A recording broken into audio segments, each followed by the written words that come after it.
औज़ुबिल्लाहिमिनश्शैतानिर्रजीम बिस्मिल्लाहिर्रहमानिर्रहीम अस्सलाम वालेकुम वरहमतुल्लाहि वबरकातुहू। दोस्तों कैसे हो? अल्लाह ताला तमाम दोस्तों को खुश रखे, ज़मीनी आसमानी परेशानियों से महफूज रखे। तो दोस्तों अजीज़, और डॉक्टर ज़ाकिर नाइक से सवाल किया गया कि पाकिस्तानी अवाम किस लीडर को वोट दे, क्योंकि वोट देना हर फ़र्द का फ़र्ज़ है, तो कौन सा लीडर बेहतर है इस्लामी लिहाज से, किस को वोट देना चाहिए। तो सामीन मोहतरम, डॉक्टर ज़ाकिर नाइक ने इस मामले में काफ़ी रहनुमाई की है पाकिस्तानी कौम की। तो आइए मैं वो क्लिप आपकी खिदमत में पेश करता हूं, और इंग्लिश में उन्होंने बयान किया हुआ है। मैं कोशिश करूंगा कि उर्दू में ट्रांसलेट करूं, और अगर किसी को किसी बात की सही तरीके से अगर समझ नहीं आई तो मैं बाद में भी कोई थोड़ी सी वजाहत कर दूंगा। तो दोस्तों उससे पहले मैं आपसे गुजारिश करूंगा कि अभी तक अगर आपने हमारे चैनल को सब्सक्राइब नहीं किया तो हमारे चैनल को सब्सक्राइब कर दें। तो आइए सुनते हैं डॉक्टर ज़ाकिर नाइक साहब की इस मामले में गुफ्तगू कि वो पाकिस्तानी अवाम को क्या पैगाम दे रहे हैं। The next question is from Aliza Fatima. She's studying MBBS from Pakistan. When a corrupt leader is elected, we are also responsible for the sins he commits as a leader. What should be our priorities while electing a leader? In today's circumstances, when we cannot find a loyal and honest leader, what should we do?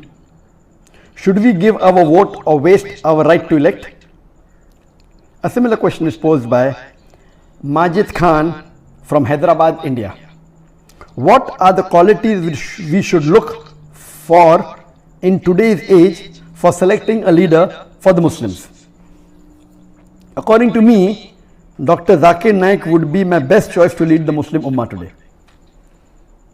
Basically, the question posed here is that in today's world, most of the Muslim leaders are dishonest, they are corrupt. So who should we choose? Or should we let our vote go in waste? And the second question is that what are the qualities that a Muslim leader should have? And the brother suggested that I should be the leader, which will come to it later on, which I'll answer inshallah.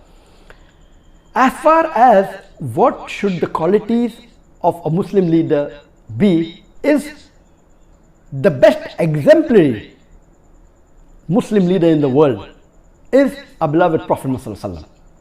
That's the reason Michael H. Hart, he places him number 1 in the list of 100 most influential human beings in the history of humankind. Imagine he being a non-Muslim places Muhammad as number 1, and he says that Prophet Muhammad, peace be upon him, was not only successful as a religious leader, he was even successful as a social and a political leader. Because of that, he placed him number 1. That he was not only a successful religious leader, he was also a successful social and a political leader. So the best example of a political leader in the world today we have is Prophet Muhammad, peace be upon him. After that, we have the example of the Khulafa Rashidin, Hazrat Abu Bakr, Hazrat Umar, Hazrat Usman, Hazrat Ali. They are best examples for us after the Prophet. And that's the reason Michael H. Hart, he places Umar al-Khattab radiallahu anhu, may Allah be pleased with him, as number 51. Because he was a very successful leader. So if today, unfortunately, I don't know of any Muslim leader who is anywhere close to the quality of leadership of Prophet Muhammad, not even 0.001%. Leave aside that, not even close to Hazrat Umar radiallahu anhu.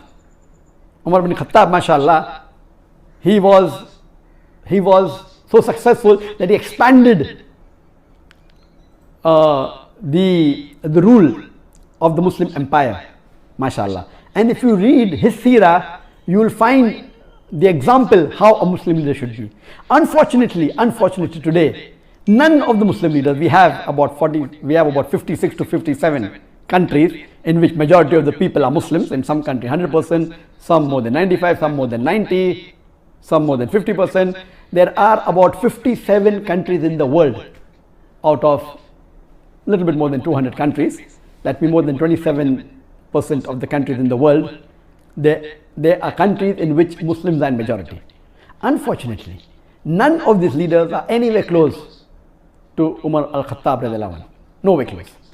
And if you read the seerah of Hazrat Umar, may Allah be pleased with him, he told his family that if any of my family members break any of the rules, they will get double punishment.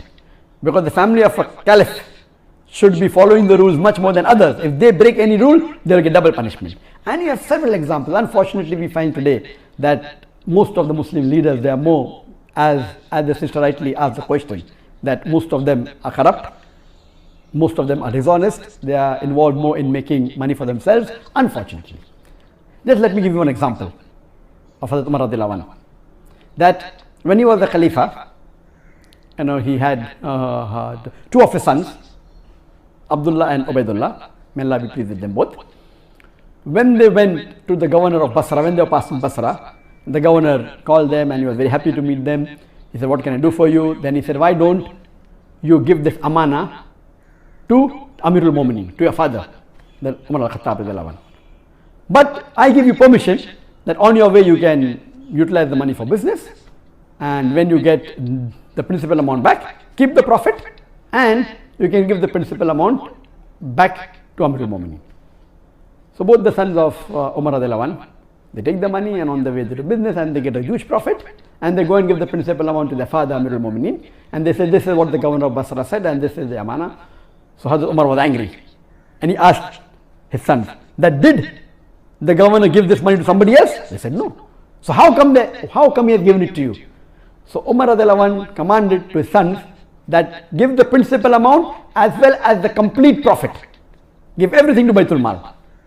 Then the people who were close to Hazrat Umar radiallahu anhu, the other Sahabas, they told that this is a business deal and the permission was given by the governor. So what is their fault? And if it's a business deal, we are allowed to do that. So finally, after a lot of discussion, when they said that, he should change his ruling, then Hazrat Umar radiallahu anhu said, okay, fine, give 50% of the profit to the Baitul Mal.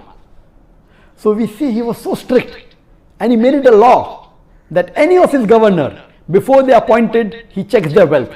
And once they relieve the post, he checks their wealth again. And he allows only a small percentage of increase. Anything more than that, he said give it to Baitul Mal. Not that he accused them of corruption. No. He said that means even if you spend more time in the worldly affairs, you are not fit to be a governor. If you want to be a governor under my rule, you have to give your pure time to your duty. Even if you make money, honestly, that is not your purpose.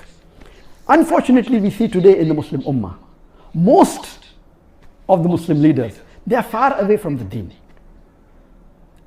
If you just take the basic concept of Salah, I believe more than 50% of the Muslim leaders, they may not be offering 5 times Salah in congregations. There may be a handful, just a small percentage who may be offering 5 times Salah, that also in a congregation. So unfortunately, the state of the Muslim Ummah today, we have gone far away from the Quran and Sunnah.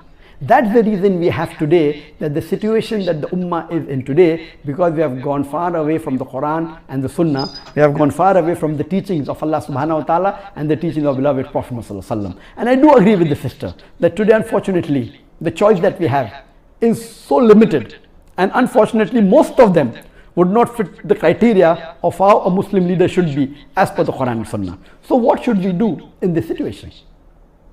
What we have to do is that we have to select the best of the worst. And if we analyze, as I mentioned, that almost all the leaders, they don't have the qualities that a true Muslim leader should have, like Hazrat Umar radiallahu anhu, or even a small percentage, not even 2% of the quality of Hazrat Umar radiallahu anhu. So what we have to do, we have to select the best of the worst. And I do agree with the sister that almost all of the Muslim politicians, they are corrupt, whether it be financially, whether it be with Iman, they are, almost all. There may be 1 or 2 or 3 exceptions to the rule. So what should we do in this situation? As I mentioned, we should select the best of the worst. Number 1, according to me, is that select that Muslim leader who is becoming a leader on the Islamic card. That he's proud to be a Muslim and he says that I'm proud to be a Muslim and I will uphold the Islamic law. Whether he does or not is secondary. Because in today's world, the basic rule for a politician today, unfortunately, is that he has to maintain his chair by hook or by crook. It may go against his set of rules, it may go against his deen, it may go against his family. As long as he is sitting on the chair, he is happy. So he will do anything to maintain his chair. Because of this reason, my first advice is that if two Muslim leaders are standing, select that Muslim leader who openly says that he's proud to be a Muslim and he is coming on the Islamic card. He may or may not be a practicing Muslim, that is secondary. I will go to the extent of saying that if there is one Muslim leader who is practicing Islam 20%, but is coming on the secular card, he is not saying that I will protect the Muslims, I will follow Islam. And there is another Muslim leader who is following 10% of Islam, but is coming with the Islamic card. He is openly saying that I will protect the religion of Islam, I will protect the Muslims. Better select the person who is following 10% Islam as coming with the Islamic card rather than the other Muslim leader who is following 20% and is not coming on the Islamic card, because the person who is not coming on the Islamic card will not go out of his way to follow the Islamic principles, because that was not his trump card to win the election. Whereas the other Muslim leader who may not be following Islam as much as the other person, both are below average, but at least because he's come with the Islamic card, he will see to it that he'll make more masajid. He may not pray salah, but he'll see to it he will make more masajid, more mosques. He will protect the law of Islam. He will help the Muslim, because his trump card to win the election was the Islamic card. This is a very key point. Unfortunately, and we know, as the sister rightly said, that majority, almost all are corrupt. So, but if you have a corrupt leader who's coming with the Islamic card, is better than a corrupt leader who's coming without the Islamic card. There are maybe 1, 2 or 3, if we search in the Muslim Ummah, who may be following majority of the faraiz in Islam, but they may not be having the acumen to be a good leader. We have on the other example some Muslim leader who I have praised in my speech. They may be bold, they may stand for justice, they may not be following Islam to the T. They may not be offering 5 times salah, may be offering maybe a few times in a week, but they may openly protect the Islamic cause, because that is their principle, but they are not doing it for the Islamic cause, they are doing because that is what they feel is right. They are more for the cause of humanity, but Islam is far above humanity. So because of that, they may bring a voice in the international media, but their practice may not be Islamic. So such leaders may benefit in one particular aspect of Islam to the Muslim Ummah, but on the other hand, they may be a danger. So that is the reason I personally prefer that you select those Muslim leaders who, number one, are proud to be Muslims. Unfortunately, when you look at the Muslim leaders, most of them, they are not following the Sunnah. I am giving a small example of keeping a beard. It's not a big thing. To keep a beard doesn't take any effort. But our beloved Prophet Muhammad said, as mentioned in Sahih Bukhari, in volume number 7, hadith number 5892, that the Prophet said that do the opposite of what the mushriks do, what the unbelievers do. Grow your beard and trim your mustaches. According to all 4 schools of thought, all the 4 Aimmas, keeping a beard is fard. It's such a small effort. But yet, unfortunately, majority, more than 75% of the Muslim leaders who are men, they don't have a beard. Why? That means they're not proud to be Muslims. That doesn't mean if you keep a beard, you have fulfilled all the requirements. No, please don't get me wrong. In requirements, you have to follow the 70 major sins and see how good the person is. So what we have to realize, my basic point here is that select those Muslim leaders who are proud to be Muslims, even though they may be less in practice. A person who is proud to be a Muslim and a practicing Muslim, it is the best. Who's practicing and doing all the faraiz? I don't think so. If you search, you may find 1 or 2, but on the face of it, I cannot. They may not be good leaders, but they may be following the faraiz. So here, see to it that you elect those who are coming with the Islamic card and those who are proud to be Muslims and present themselves as Muslims, are not shy when they meet the non-Muslim leaders. They are not shy to present themselves as Muslims. Now coming to the second part of the question, that these criteria, the best is read the seerah of the Prophet and seerah of Hazrat Umar radiallahu anhu, Hazrat Abu Bakr, Hazrat Usman, Hazrat Ali, and you see the examples in their life, how honest. And none of these leaders, they wanted to become leaders. The hadith of the Prophet, anyone who wants to be an Amir, wants to be a leader, is not the right person. Here we find that most of the leaders want to be leaders. In the Islamic teachings, a person who himself wants to be a leader should not be made the leader. The other people who make him, and all the Khalifas, they were made by others. And you have these examples. As far as the question posed by the brother Majid, that he feels that Dr. Zakir Naik is the best choice, I'm sorry, I disagree with you totally. I don't have the qualities to be a leader at all, and I don't consider myself. And what I've seen in my life, in my personal life, I've seen that many religious people, when they enter into politics, almost all of them went away from their deen. I know several scores of Muslims who are very good practicing Muslims, who are offering 5 times salah, who are very honest, and they give such beautiful lectures. But the moment they entered politics, they got corrupt, they got influenced. Because unfortunately, the ummah that we have today, they are not like the Sahaba at the time of the Prophet and Khulafa Rashidin. Our Khulafa Rashidin, first they would take decision thinking, what would Allah want me to do? They were more scared of disappointing Allah. Today, our politicians are more interested in how it will benefit them personally. They don't want to disappoint the vote bank. The Khulafa Rashidin, they did not want to disappoint Allah. They would take a decision which would be completely against them, as long as it pleases Allah. As Allah says in the Quran in Surah Nisa chapter 4 verse number 135, that Ya ayyuhalladhina amanu, oh you believe, stand out for justice as witness to Allah subhanahu wa ta'ala, even if it be against yourself, against your parents, against your kitakin, against the rich or poor. Allah protects all. So such type of quality, there were many times the question was asked to me in India that why don't I enter politics, and I said that, why do you want to become enemy? I have to jokingly tell them. Because in today's world, if you enter politics, there are high chances that you will spoil your akhirah. Very high chances. Because the way the ummah and the society is made, that if you want to live and remain in that seat, you will have to compromise on your principles. And the best example I can give you is of Dr. Israr Ahmad. Dr. Israr Ahmad, you know that mashallah, he was a very great dai, and he gave tafsir of the Quran, he was very knowledgeable, he was popular, and he stood for election, and he won the election.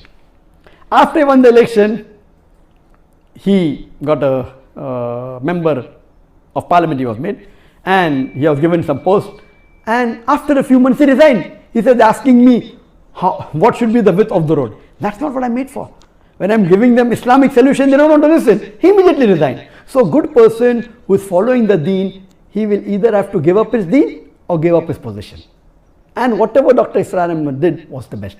There may be few people like Dr. Israr Ahmad who may be Islamic and may have got into politics, but I don't know anyone who's a leader. May have come on a lower position, not as the head of state, and may be following the deen. But the way the society is made today, our ummah, you will either have to give up the post that you're in or give up the deen. So first of all, I'm not fit to be in that position. Neither do I want to spoil my akhirah. I'm very happy in being a dai, and I'm very satisfied with Allah subhanahu wa ta'ala, whatever ni'mah है. तो जी हाँ दोस्तों, आपने doctor Zakir Naik साहब का ये clip समाअत फरमाया।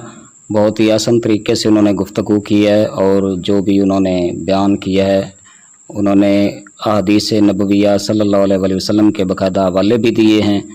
तो सामीन मोहतरम, लोगों ने सियासत को ऐसे खिलौना बनाया हुआ है, लेकिन खिलाफत या सियासत जो है ये बहुत ही मुश्किल तरीन काम है। अगर इंसान सही तरीके से सरअंजाम दे तो ये बहुत बड़ी ज़िम्मेदारी है। तो लेकिन हमारे सियासी लीडर जो हैं, ये ज़िम्मेदारी नहीं बल्कि ये तो कहते हैं कि बस मुल्क को लूट लो, खा लो जितना हो सकता है, और कोई गरीब की परवाह नहीं, कोई ख्याल नहीं। हज़रत उमर बिन ख़त्ताब रज़ी अल्लाह तआला अन्हु जैसी खिलाफत कोई करने की कोशिश करे, कर तो नहीं सकता लेकिन कोशिश करे, तो ये भी बड़ी बहादुरी की बात होगी। बार कैफ अल्लाह ताला हमें अच्छा कोई हुक्मरान अता फ़रमाए, अल्लाह ताला हमारे मुल्क के हालात बेहतर फ़रमाए। मिलेंगे नेक्स्ट वीडियो में, तब तक के लिए इजाज़त मांगता हूँ। अल्लाह हाफिज़।